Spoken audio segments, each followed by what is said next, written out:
Hello, good morning student. I am Sunita Sharma, your economics teacher. Today we will do vicious circle of poverty. This is chapter number 4, class B final year रहेगी.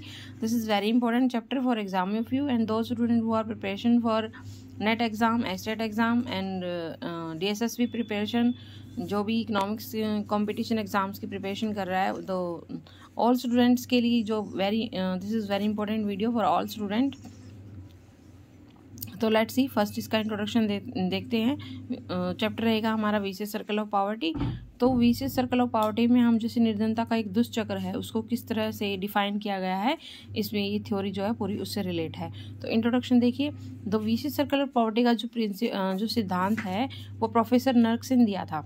ठीक है, किसने दिया था? Professor नर्कसे ने. ये कई बार जो है एज इट इज क्वेश्चन जो पूछ लिया जाता है. किसने दिया था? नर्कसे ने. और इसकी एक अपनी बुक में दिया था the problem of capital formation under development countries. ये बुक का नाम नोट कर लीजिएगा.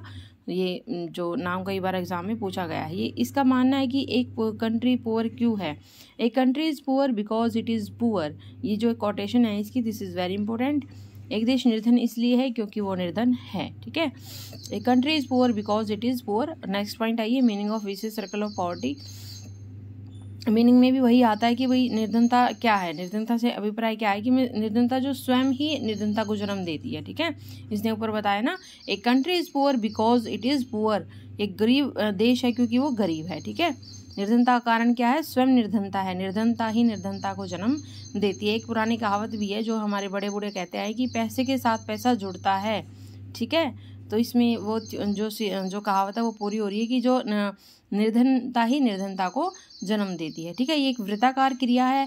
एक दुष्चक्र ऐसी वृत्ताकार क्रिया है जो लाइफ टाइम तक चलती रहती है. ठीक है, कह रहा है कि ऐसे रोगी के समान है जो अपनी शारीरिक कमजोरी के कारण रोगी है और रोगी होने के कारण शारीरिक रूप से कमजोर है. इसलिए देखते हैं हम इसके क्या किस तरह से इसका सर्कल है. देखो, ये कह रहा है लो पर कैपिटा इनकम है. उसके बाद पर कैपिटा इनकम अगर आपकी लो है तो लो लेवल ऑफ डिमांड है, आपकी डिमांड कम होगी. और डिमांड कम होगी तो low level of investment, physical human capital, इनकी इन्वेस्टमेंट भी लो लेवल होगा. इन्वेस्टमेंट लो होगा तो लो प्रोडक्टिविटी होगी. लो प्रोडक्टिविटी होगी तो वापस वहीं पे आ जाएगा low per capita income. This is vicious circle of poverty. Okay, अब देखिए इसके कुछ फीचर्स हैं. Features of vicious circle of poverty. इसका जो है निर्धनता का कारण परिणाम क्या है? स्वयं निर्धनता. एक country is poor because it is poor. निर्धनता वृत्ताकार ढंग से एक बिंदु से प्रारंभ होकर क्रिया करती रहती है, वापस उसी पॉइंट पर पहुंच जाती है. ठीक है, लो इनकम, लो डिमांड, लो इन्वेस्टमेंट और लो प्रोडक्टिविटी, फिर लो इनकम. ठीक है, निर्धनता का प्रभाव संचयी क्यूमुलेटिव होता है. निर्धनता का अगला स्तर अपने पहले स्तर से भी अधिक घातक होता है. यानी कि अगर आपकी प्रोडक्टिविटी कम है, लो इनकम कम है तो आपकी डिमांड भी कम होगी. डिमांड कम होगी तो इन्वेस्टमेंट कम होगा. इन्वेस्टमेंट कम होगा तो आपका प्रोडक्शन कम होगा. प्रोडक्शन कम होगा तो फिर इनकम लो होगी. ठीक है, तो इस तरह से जो है ये कॉन्टीन्यूसली चलता रहता है. नेक्स्ट पॉइंट देखो, वही आ गया, कॉन्टीन्यूस प्रोसेस है. उसके बाद नेगेटिव फैक्टर है. ठीक है, ओके, क्योंकि इससे हमारी इनकम कम होती है. इनकम कम होती है तो वही चारों प्रभाव होते हैं, लो इनकम, लो इन्वेस्टमेंट, लो प्रोडक्टिविटी, फिर हमारी लो इनकम. ठीक है, तो इसमें इसने जो हमारा डिफाइन करने के लिए different aspects of vicious circle of poverty 3 point दिए हैं. फर्स्ट पॉइंट आता है हमारा supply side of vicious circle of low saving. ठीक है, दुष्चक्र का पूर्ति पक्ष एवं कम बचत का दुष्चक्र. ठीक है, अगर सप्लाई कम होगी तो उसमें डिमांड कम होगी. डिमांड कम होगी तो इन्वेस्टमेंट कम होगी. इन्वेस्टमेंट कम होगी तो प्रोडक्टिविटी कम होगी. और प्रोडक्टिविटी कम होगी तो उसमें हमारी लो इनकम होगी. देखिए, आप देखते कैसे है ये सर्कल. एक बार इसकी कोटेशन देखते हैं. They backward nations can not get their heads above water because their production is so low that they can spare nothing for capital formation by which their standard of living could be raised. कह रहा है कि एक नर्कसेनिक सिद्धांत के दुष्चक्र के पूर्ति पकड़ को इस प्रकार डिफाइन किया है कि जो हमारे अल्पविकसित देश हैं, अल्पविकसित अर्थव्यवस्था में बचत करने की जो शक्ति है, जो पावर है, वो कम हो जाती है. और इसका कारण क्या है कि भी अगर आपकी बचत करने की शक्ति कम हो जाती है तो हमारी आय का जो लेवल है वो नीचा होता है. और वास्तविक आय का नीचा स्तर उत्पादकता की कमी को प्रकट करता है. और प्रोडक्टिविटी लो होती है तो प्रोडक्टिविटी लो होने के कारण क्या है? कैपिटल फॉर्मेशन नहीं होता है. और कैपिटल फॉर्मेशन इनकी पूंजी निर्माण की कमी के कारण बचत की शक्ति का कम होना. और यह चक्र पूरा हो गया है. तो on the supply side there is a small capacity to save resulting from the low level of national income. The low Real income is reflections of low productivity, which turn is due largely to be lack of capital. The lack of capital result of small capacity to save, so the circle is the complete. ठीक है, इसका कहना है कि लो saving होगी, low income होगी, लो capital formation होगी नहीं, तो उसके बाद वापस वहीं पर आ जाएंगे हम, लो लेवल इनकम होगी। ठीक है, अब देखो यहाँ से देखो स्टार्ट होता है, कम आय लो लेवल कम बचत, यानी कि लो सेविंग कम निवेश कम इन्वेस्टमेंट, लो इन्वेस्टमेंट कम पूंजी निर्माण, लो कैपिटल फॉर्मेशन लो प्रोडक्टिविटी और कम आय। ठीक है, इस तरह से ये राउंड चलता रहेगा, ये दिखा भी रखा, low level low saving low investment लो प्रोडक्टिविटी और सप्लाई। ठीक है, तो इसके 3 पक्ष हैं। अब नेक्स्ट डिफाइन देखते हैं इसकी।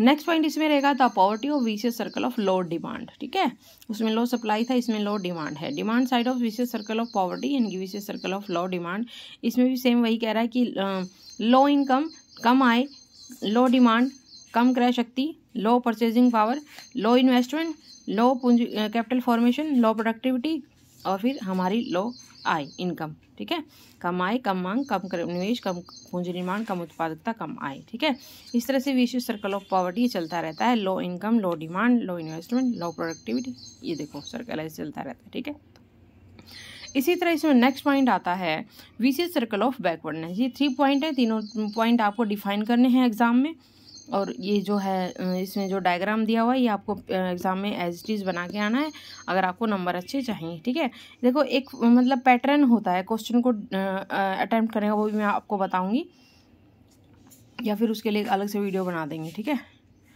देखिए लो उसमें विशियस सर्कल ऑफ बैकवर्डनेस में वही आता है, हमारी लो इनकम है, लो इनकम लो इन्वेस्टमेंट है, उसके बाद इनकम बैकवर्डनेस यानी कि पुअर हेल्थ, लो एजुकेशन है, उसके बाद लो प्रोडक्टिविटी है, फिर हम वहीं पर आ जाते हैं लो इनकम पर। ठीक है, तो ये थे हमारे तीनों पॉइंट, सेविंग लो डिमांड और विशियस सर्कल ऑफ बैकवर्डनेस। तीनों पॉइंट जो है इसमें डिफाइन करने हैं विद डायग्राम। ठीक है, अब देखिए क्या कहता है, the model of vicious circle of poverty, कम आय कम पूंजी निर्माण और निवेश। हमारी जो है model of vicious circle of poverty किस पर डिपेंड करता है, इनकम कैपिटल फॉर्मेशन पर और इन्वेस्टमेंट पर। इनकम किसका फंक्शन है, इन्वेस्टमेंट का, तो इसमें क्या है कि इन्वेस्टमेंट किसका फलन, इनकम किसका फलन है, इन्वेस्टमेंट का। ठीक है, इसके फलस्वरूप हमारी क्या होता है कि एक कैपिटल फॉर्मेशन होता है, इनकम जितनी होगी ज़्यादा होगी, कैपिटल फॉर्मेशन ज़्यादा होगा, इनकम कम होगी तो इन्वेस्टमेंट कम होगा और कैपिटल फॉर्मेशन भी कम होगा। ठीक है, अब देखिए investment is equal to functions of saving. अब इन्वेस्टमेंट किसका फंक्शन है, सेविंग का। जिस तरह इन्वेस्टमेंट होगी तो हम सेविंग उस पर डिपेंड करती है, इन्वेस्टमेंट ज़्यादा होगी तो सेविंग हम ज़्यादा करेंगे। ठीक है, निवेश बचत का फलन है।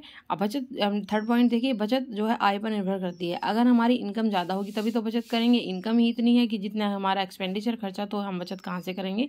तो सेविंग किस पर डिपेंड करती है कि सेविंग किसका फंक्शन है, इनकम का। ठीक है, तो उसके बाद देखिए थोड़ा सा पॉइंट दिए हुए ना, causes of vicious circle of poverty. Causes तो वही है भाई, low saving low investment economic backwardness miscellaneous factors. ठीक है, मिसलेनियस मतलब जो अलग अलग तरह के फैक्टर हैं, गरीबी है, कम आय है, कई बार जो गरीबों का शोषण होता है, पूंजी नहीं होती है, कैपिटल नहीं होती है, पॉपुलेशन ज़्यादा है, इस तरह के फैक्टर जो है इसमें काम करते हैं। ठीक है, अब कह रहा है कि इसका समाधान क्या है, सॉल्यूशन क्या है। Solutions of vicious circle of poverty, देखिए क्या रहेगा इसका सॉल्यूशन में ये देता है नरक से कि हाई पावर का पर कैपिटा इनकम, अगर हम पर कैपिटा इनकम को बढ़ाएं, ठीक है, तो हमारी क्या होगी, डिमांड साइड से देखिए ये देखो पॉइंट दिया हुआ है कि main demand for new product. ठीक है, तो हमारी डिमांड जनरेट होगी न्यू प्रोडक्ट के लिए, डिमांड जनरेट होगी तो high level capital for worker होंगे। ठीक है, और हाई लेवल पर जो हमारी कैपिटल है वो ज़्यादा होगी, तो उसके बाद क्या होगा कि मोर प्रोडक्टिविटी, हमारी प्रोडक्टिविटी मोर होगी, मोर प्रोडक्टिविटी होगी तो सप्लाई ज़्यादा होगी तो हाई पर कैपिटा इनकम होगी। हो गया ना सॉल्यूशन। ठीक है, सबसे पहले लेकिन हमें क्या स्टेप उठाना चाहिएगा कि अपने कैपिटल को जो हायर जो कैपिटल है हमारी, उसको कैपिटल इनकम है, पर कैपिटा इनकम की बात करता है, इनकी प्रति व्यक्ति आय की बात करता है, उसको बढ़ाना चाहिए। तो उसके बाद डिमांड बढ़ेगी तो रिड्यूस जो है high level capital for worker बढ़ेगा, और worker high level capital formation होगी। वर्कर बढ़ने का मतलब है कि पूंजी का निर्माण होगा, पूंजी का निर्माण होगा तो मोर प्रोडक्टिविटी होगी।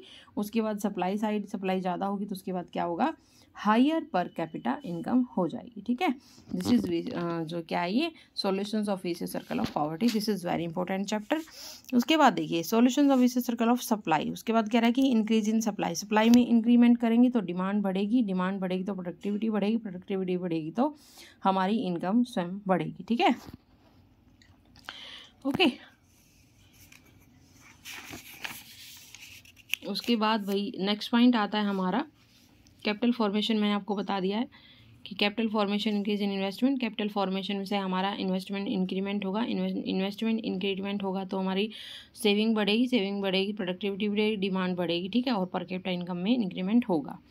ओके, नेक्स्ट पॉइंट आता है हमारा मांग संबंधी दुष्चक्र का समाधान है कि solutions of vicious circle of demand, demand side का क्या होगा, सबसे पहले हम पर कैपिटा इनकम में वृद्धि करेंगे, उसके बाद डिमांड बढ़ेगी, डिमांड बढ़ेगी तो प्रोडक्टिविटी बढ़ेगी, प्रोडक्टिविटी बढ़ेगी तो सप्लाई साइड में वृद्धि होगी, सप्लाई साइड में वृद्धि होगी तो हमारी इनकम जनरेट होगी। ठीक है, नेक्स्ट पॉइंट आता है हमारा solutions vicious circle of backwardness. ठीक है, बैकवर्डनेस को भी ऐसे ही हम जो रिमूव करेंगे कि सबसे पहले क्या है जोड़ने के लिए व्यापार को बढ़ाएंगे और उस हमारी कैपिटल बढ़ेगी, कैपिटल बढ़ेगी तो डिमांड बढ़ेगी, डिमांड बढ़ेगी तो प्रोडक्शन बढ़ेगा, इन्वेस्टमेंट बढ़ेगी और हमारी सप्लाई बढ़ेगी और हमारा क्या होगा लो पर कैपिटा इनकम से हाई पर कैपिटा इनकम पर हम चले जाएंगे। इस तरह हम विच सॉल्यूशन मिल सकता है हमें विशियस सर्कल ऑफ बैकवर्डनेस। ठीक है, उसके बाद क्रिटिसाइज करता है, क्रिटिसाइज क्या करता है कि अनुभव की दृष्टि से गलत है, एम्पेरिकल रॉन्ग है। क्यों गलत है, क्योंकि अनुभव की दृष्टि से इसलिए गलत है कि इस सिद्धांत से निष्कर्ष कई बार क्या होते हैं, संसार को कोई व्यक्ति जो है विकसित नहीं होता, आरंभ में सभी अविकसित ही होते हैं। ठीक है, ये कह रहा है कि 1800 तक हांगकांग एक चट्टान के रूप में था, फिर उसने क्या किया, प्राकृतिक साधनों का अभाव था, परंतु आज जो हांगकांग क्या है संसार के जो है सबसे रिच कंट्री में आता है। इससे संसार के अन्य कंट्री भी हैं वर्ल्ड के, ताइवान, सिंगापुर, दक्षिण कोरिया, इससे अल्पविकसित थी लेकिन आज जो है लोगों की आय बचत कम बहुत थी, लेकिन उन्होंने क्या किया, अभी वे सफलता की सक्सेस की सीढ़ी पर हैं। ठीक है, इनकी हमारी गरीबी दूर करने के और भी पॉइंट हो सकते हैं। उसके बाद सिंपल एक्सप्लेनेशन की है, बचत की आंशिक व्याख्या की है, विश्लेषण दृष्टि से गलत है, एनालिटिकल अनसाउंड है, तो वही रॉन्ग पॉलिसी प्रेजेंटेशन की है कि ये कह रहा है कि प्रोडक्टिविटी बढ़ा के ही हम जो कर सकते हैं, तो ये रॉन्ग है। एक देश जो बिना विदेशी सहायता के भी अपना विकास नहीं कर सकता, उसके लिए विदेशी सहायता के ढंग से भी विकास करने की संभावना वही है। Country poor which can not develop with external gift is along with unlikely to do so with them. ठीक है, चक्रीय की अवस्थिक मान्यता जो मैंने सर्कुलर की जो प्रोसेस की जो डिफाइन किया है वो इन्होंने गलत किया, ये इसका कहना है। तो ठीक है, तो this is very important chapter for exam of you. तो भी जिसको भी जो भी डिस्टेंस स्कूल्स के कॉलेज के जो बच्चे हैं वो मेरे से थ्रू जो है अच्छे से पढ़ाई कर सकते हैं और मेरे चैनल के साथ जुड़िए, लिंक भेज दीजिए, भेज दूंगी मैं आपको 9560045954 ये मेरा व्हाट्सअप नंबर है, इसके साथ जुड़िए और जो है आप अपनी कोई भी चैप्टर आपको पढ़ना चाह रहे हैं इंग्लिश मीडियम में मैं आपको करा सकती हूँ। ठीक है, ओके। ऐसे साथ साथ मोस्टली मैंने बोला है इंग्लिश मीडियम में, तो आपको समझ आसानी से आ जाएगा जो स्टूडेंट आर इंग्लिश मीडियम्स। तो भी मेरे चैनल को लाइक शेयर सब्सक्राइब कीजिएगा, this is very important video for exam of you. Okay, subscribe my channel.